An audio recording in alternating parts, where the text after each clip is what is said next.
আসসালামু আলাইকুম। কুকরুম চ্যানেল থেকে আপনাদের সবাইকে স্বাগতম। আজকে আমি আপনাদের জন্য নিয়ে এসেছি নতুন একটি রেসিপি। এটি মূলত একটি স্ন্যাক্স আইটেম। থাইরয়েড ও ডায়াবেটিস রোগীদের জন্য এই রেসিপিটি খুবই উপকারী আর তৈরি করাও খুব সহজ। খুব অল্প উপকরণে এবং অল্প সময়ে এই রেসিপিটা তৈরি করে ফেলা যায়। তো চলুন তৈরি করে নেওয়া যাক আমাদের আজকের পপকর্ন রেসিপি। পপকর্ন তৈরির জন্য আমি এখানে নিয়েছি 1 কাপ পরিমাণ ভুট্টা। আমি এখানে গোল ভুট্টা নিয়েছি। ভুট্টা সাধারণত 2 প্রকারের হয়, একটা হচ্ছে গোল ভুট্টা আর একটা হচ্ছে চ্যাপ্টা ভুট্টা। গোল ভুট্টা দিয়েই পপকর্ন তৈরি করতে হয়। এবার আমি সরাসরি প্রস্তুত প্রণালীতে চলে আসলাম।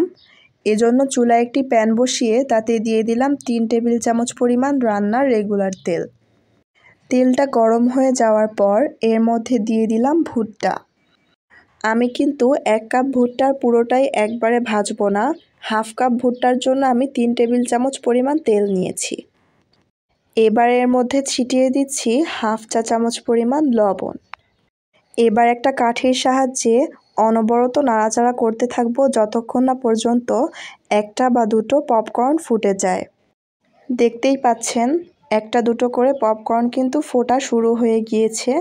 এ পর্যায়ে আমি ঢাকনা দিয়ে এটাকে ঢেকে রাখবো যতক্ষণ না পর্যন্ত প্রায় সবগুলো পপকর্ন ফুটে যাচ্ছে।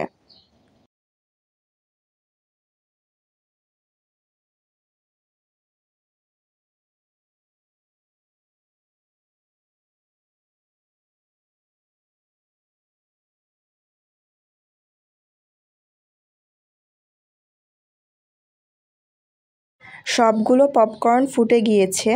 এবার আমি আপনাদেরকে ঢাকনা তুলে দেখিয়ে দিচ্ছি কেমন হয়েছে। মাশাআল্লাহ, কড়াই ভরে গিয়েছে পপকর্নে। এবার আমি পপকর্নগুলোকে একটি প্লেটে তুলে নিচ্ছি। এগুলোকে আমি আমার পরিবারের সদস্যদের সামনে সার্ভ করব। আপনারা দেখতেই পাচ্ছেন কতটা সুন্দর হয়েছে এবং কতটা ক্রিস্পি হয়েছে। আপনারা চাইলে ঘরে বসে এভাবেই খুব সহজে খুবই মজাদার এবং ক্রিস্পি পপকর্ন তৈরি করে ফেলতে পারেন। এটা কিন্তু বাচ্চাদের খুব প্রিয় একটা খাবার।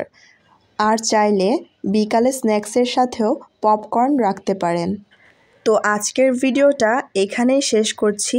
আর যাওয়ার আগে বলে রাখি, যারা আমার চ্যানেলে নতুন সাবস্ক্রাইবার তাদের অভিনন্দন।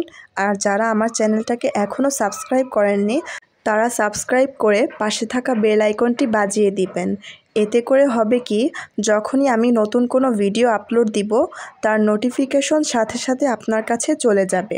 তো এই প্রত্যাশায় আজকের ভিডিওটা শেষ করছি। আল্লাহ হাফেজ।